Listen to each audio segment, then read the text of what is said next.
In the last episode, we talked about having kids. We touched on difficult conversations.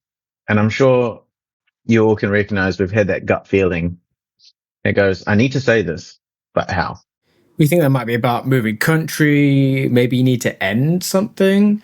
Maybe you just need to set some boundaries with someone. They're all these hard conversations shape who we are and where we end up. And if you're new here, he's Ash. I'm Liam. This is Between Mates. We're just two blokes trying to figure out life, love, work, and everything in between. Between mates, between loves, between questions we don't ask. From the big to the small, we're covering it all. Just two voices in the cracks. So, into today's episode. What do you think is the hardest conversation you've had? How'd it go? I think when we were talking about like where to center this episode around and we touched on this, we didn't talk about it, but my very first immediate thought was when I told my mum I didn't want to be a lawyer. So I'd spent from the time I was 7 when I told her I wanted to be a lawyer to the time that I was 17, doing debating at school, taking legal studies, doing history, English, like all the right subjects, right? In order to get into law school. And, law school was quite a big thing in Wellington because Victoria University is really well known for their law school. And, my mum being in the legal profession, I thought would maybe not necessarily be against me not doing it. It's more, I just thought I'd built up such a strong, maybe I thought she'd have an expectation that I do it after I had communicated so much. And I remember like walking into where our TV was at the time, which is like our lounge, and, saying, look, I need to talk to you about something, and being like really nervous. And I could feel the heat within me just kind of like rising and going, okay, I'm about to go tell her. And it actually was like this big thing that I built up that actually ended up in nothing, right? Because my mum was like, yeah, of course, if you want to go into doing IT and because you enjoy computers, like she would have equally seen me like hack my mobile phone or my Xbox or my PlayStation and build a computer and take a computer apart, like everything else, everything right? above board and Totally, legal, and yeah, you like, never, of course, all within the bounds of the law. And she would have seen all of that and gone, okay, well, actually, he's got a huge interest in that area. And so I built this thing up, and I didn't prepare for the conversation. I just sort of just blurted it out really quickly. And I remember it being this massively hard thing to do because I thought I was going to let her down, really. And then she reacted. She just thought I was silly. She like borderline laughed at me, right? Like she thought I was crazy for building it up so much. But, she was really supportive in the end. But it's interesting what happens in our minds and the stories we tell each other. That's what I've walked away from that. It's how much in our minds have we made up about how the other person's going to react. And those conversations that you expect to be really hard, that you then never have because you expect them to be so hard. And where does that leave you by not having that conversation?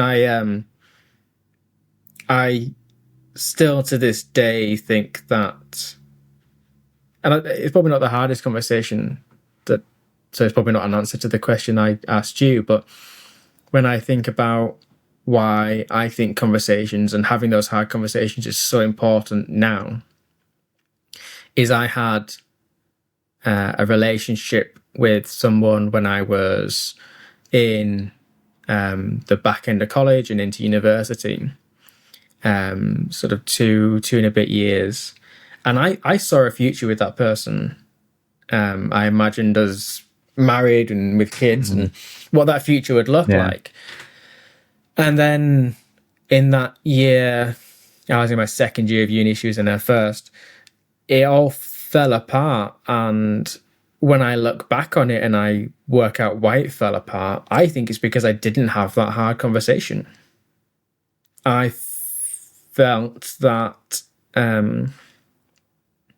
we weren't being equal in the effort we were putting in to seeing each other. Because whilst we were both at university, we were at different universities in the same city, but it took time to get across and see each other. And I felt I was putting a lot more effort in. And when I look back at it now, I go, well, I never communicated that. And then we had this big argument and the relationship ended. And I wonder whether, whilst I'm perfectly happy now, having met my wife and had my kids, I say perfectly happy. Most of the time, I'm perfectly happy. I'm perfectly happy with my wife. And very important to note that.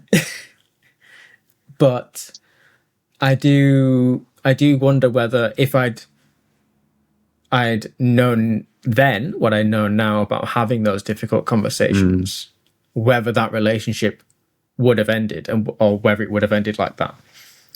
And so I think that's why having these conversations can be so important, because if you sit on them, they don't get you anywhere.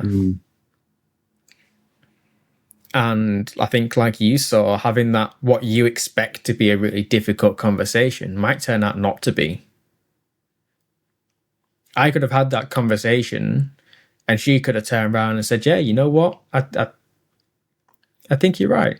I get where you're coming from. What do we do? I'll come over and see you a bit more. And that might have been all. It could have been all that's up. That would have been a 5-minute thing, right? So, and if you hadn't have had that conversation, maybe you've ended up continuing down the path that you were on and hating it.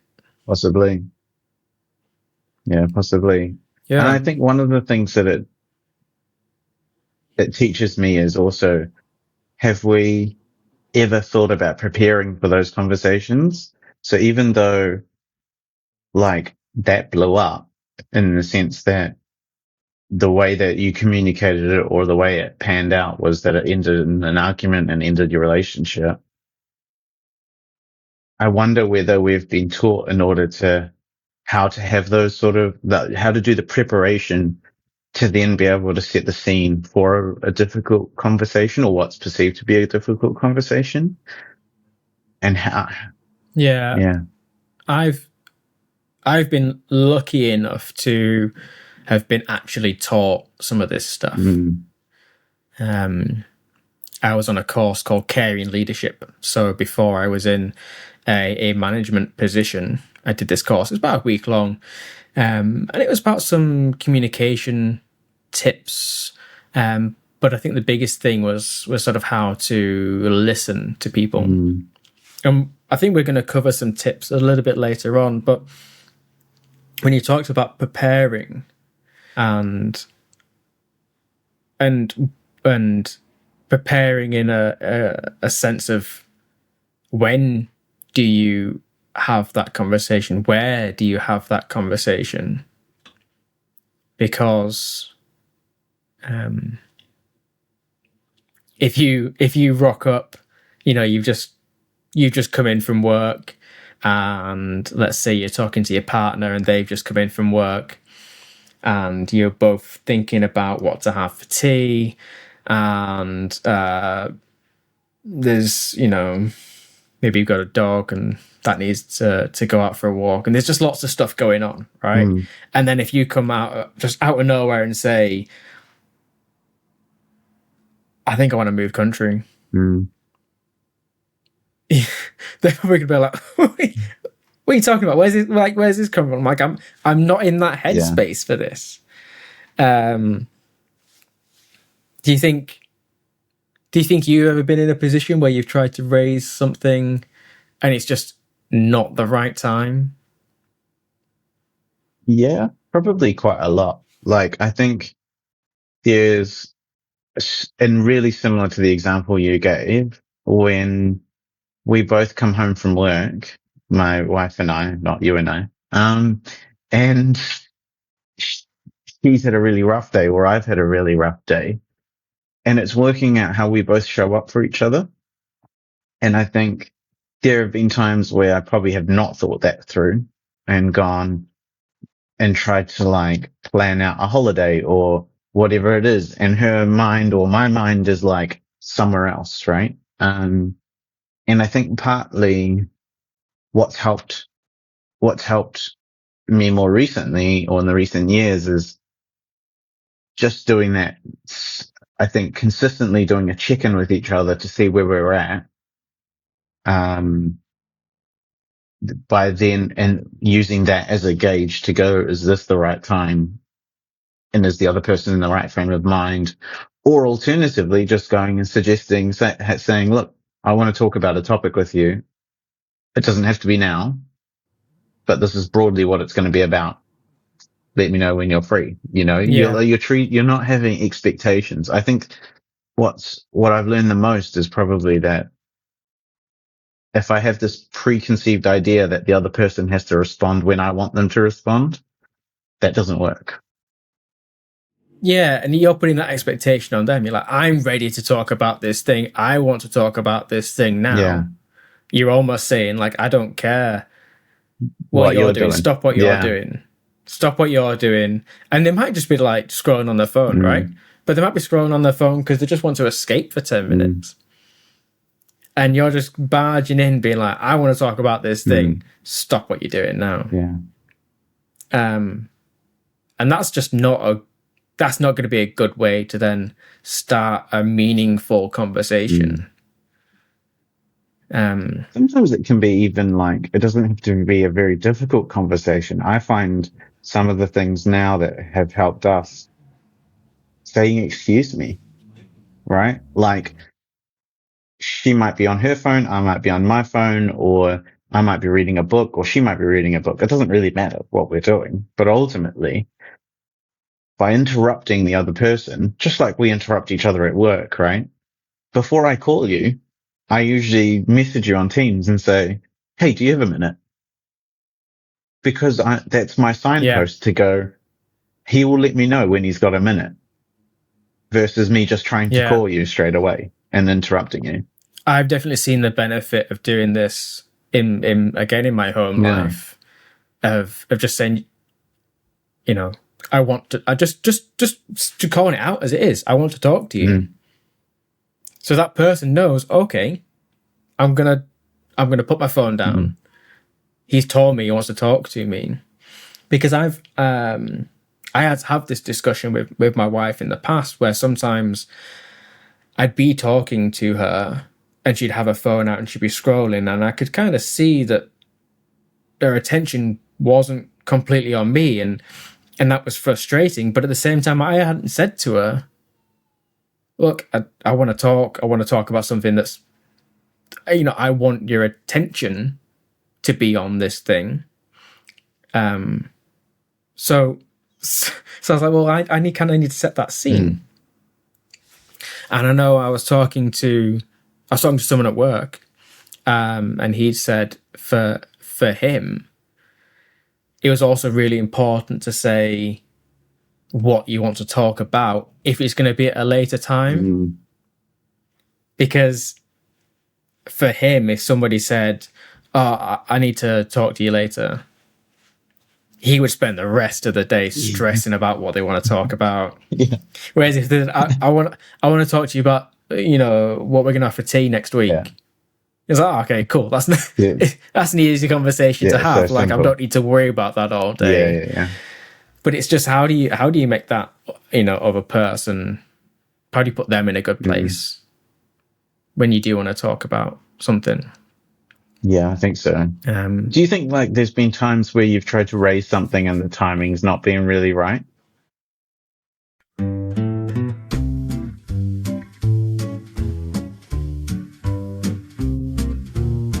Yeah, and I think that happens with my wife when, again, I think it's that this is my expectation. I want to talk about this thing, and I haven't read the room.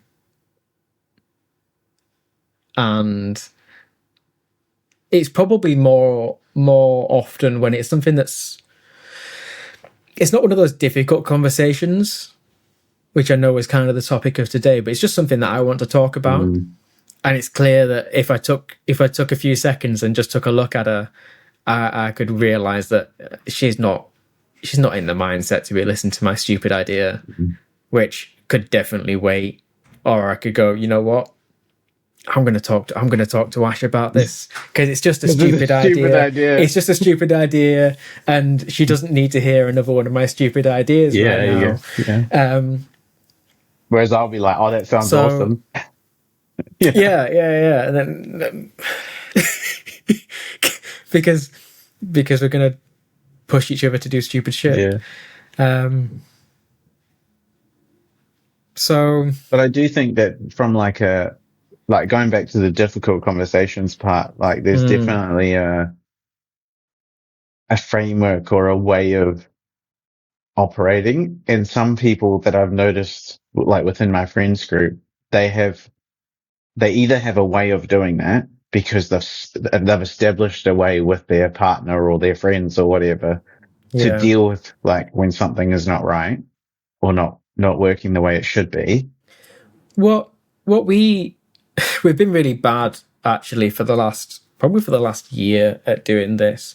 We started and it worked really well, and then life has taken over, and this is maybe a bit of a kick for me to get it back in place. But we started to have a monthly check-in, and I treated it kind of like a work meeting, right? I had an agenda.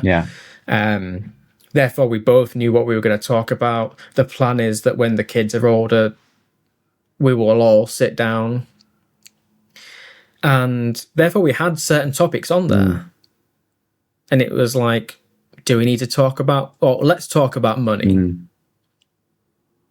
Okay, so that gave me then the opportunity to, because of the way we are, for those who haven't listened to previous episodes, my wife is a full-time mum, and I bring in all of our income, and I manage our finances. That's kind of how we split things up. I know that might not be the most modern thing. That's how we do it.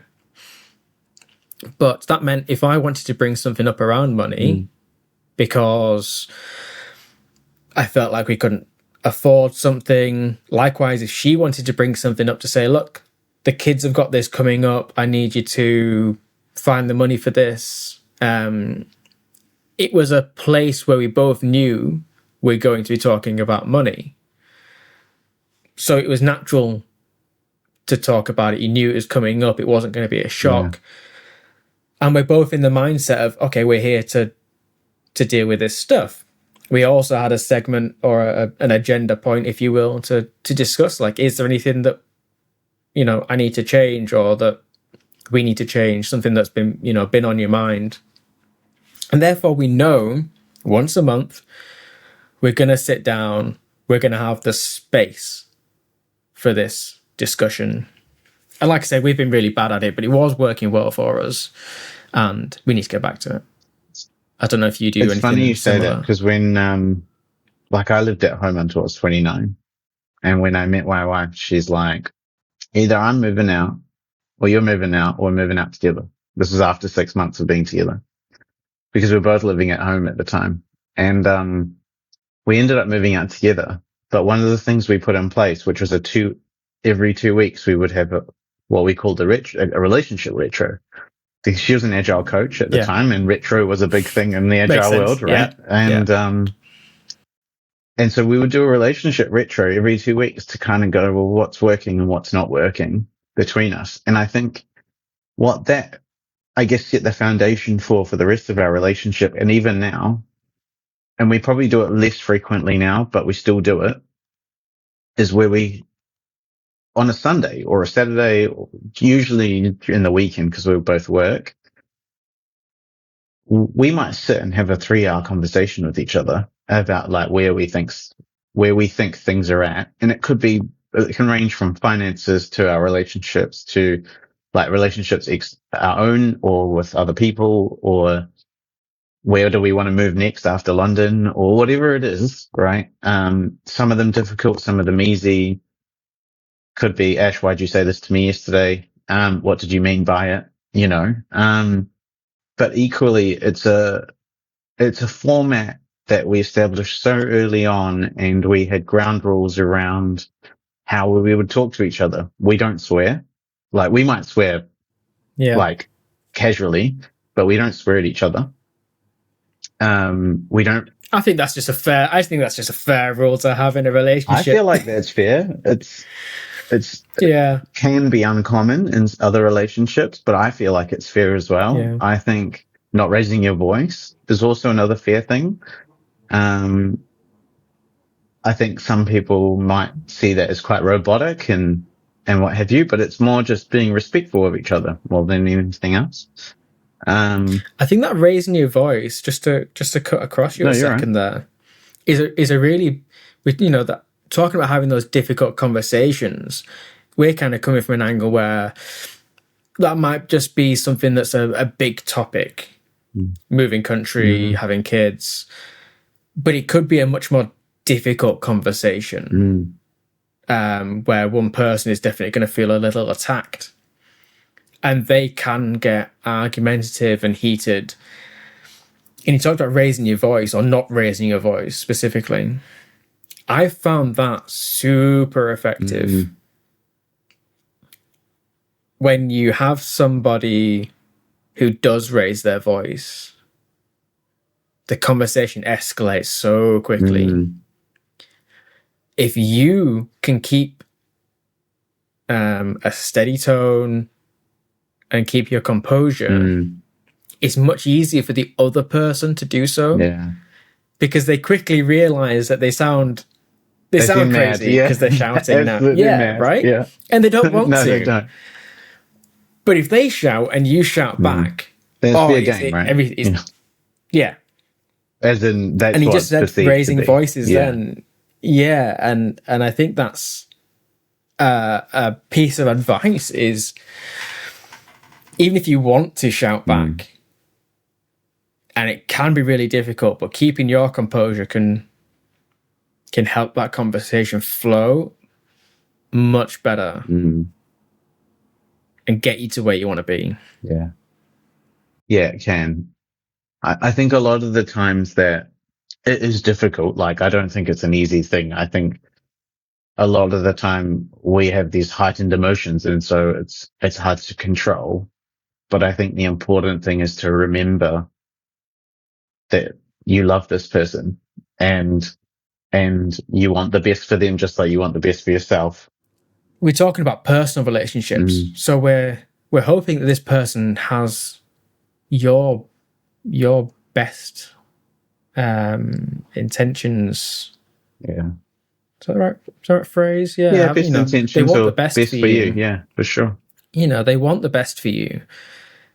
So if you go in assuming that, rather than assuming that they're out to get you, but it made me think about how these difficult conversations can have how you can approach them differently depending on who it is. Because, like I said, we're talking about those personal relationships, but that's very different from talking to your partner, from talking to a sibling, from talking to a parent, to talking to a child.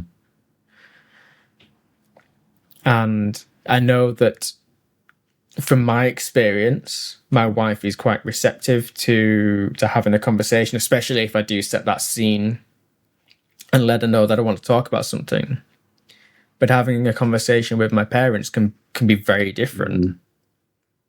And I need to set the environment different and set the scene different.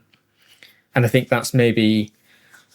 I think we started talking and then we kind of went off and then continued. But when we talked about how to prepare for a big talk like this is to think about who you're talking to and what's going to work for them. If you want them to be receptive, what's going to help them to be receptive? How do you kind of make sure they're going to be in a good place? Yeah, I think so. To be ready for this. And I think the audience thing is a big thing. I think a lot of the times when I've been thinking about this, I've been thinking about my wife, but actually I have difficult conversations with my brother. I have them with my parents, like I have them with my friends. and the level of difficulty is, of course, ranging. But I think you're right. And the reason why it works so well with my wife is because we don't have as much history for a start. Like, we've got about 8 years of history. And I think, whereas with my parents, I don't just have the 38 years or 37 years of history. I also have a different relationship over that 38 years, right? It's been, they were in my eyes probably when I was one or two gods. And then progressively over time, you realize how much more human they are. And then now you've got even more different relationship because, you're adults and you're living quite separate lives, but you've still got this strong bond with each other. And it changes, I think. Even how I approach them now is probably very different to how I would have approached them 10 years ago when I was in my 20s. Definitely.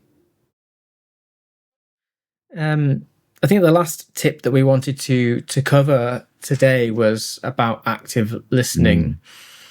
And really that is kind of what it says on the tin, right? It's just actually listening to the person who's talking to you. And I think this goes both ways, whether you initiated the conversation or whether the other person has initiated that difficult conversation with you. But it can be very easy when someone's talking to you to be thinking about your response, especially if you feel a little attacked in the conversation, which might be the case.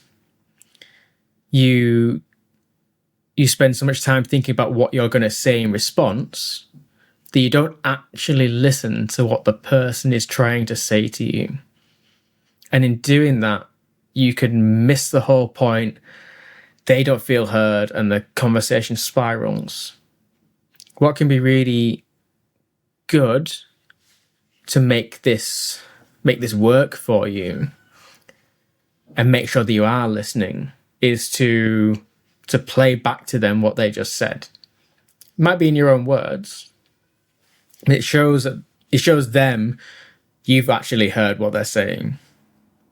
So rather than them saying, I want to move country, and they go on to list all the reasons why they want to move country or they don't like where they are now, if you're in your head thinking, well, I don't really want to move countries, all my friends are here and this is, and you haven't really listened,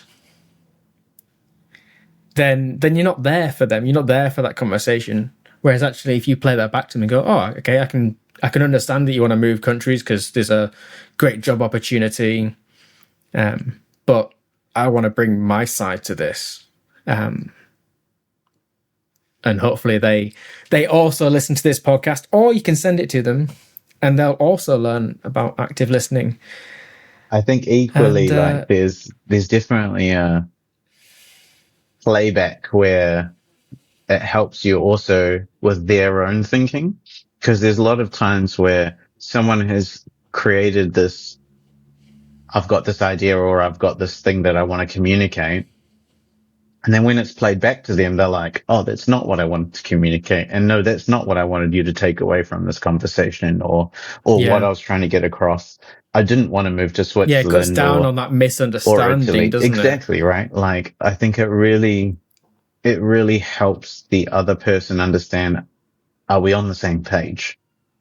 And then, but equally, like, I find myself a lot, and I don't know whether it's because with social media the way it is and it's retraining my brain, but there are a lot of times where my mind drifts and it'll drift into something else, or it'll be focused on my response, like you said.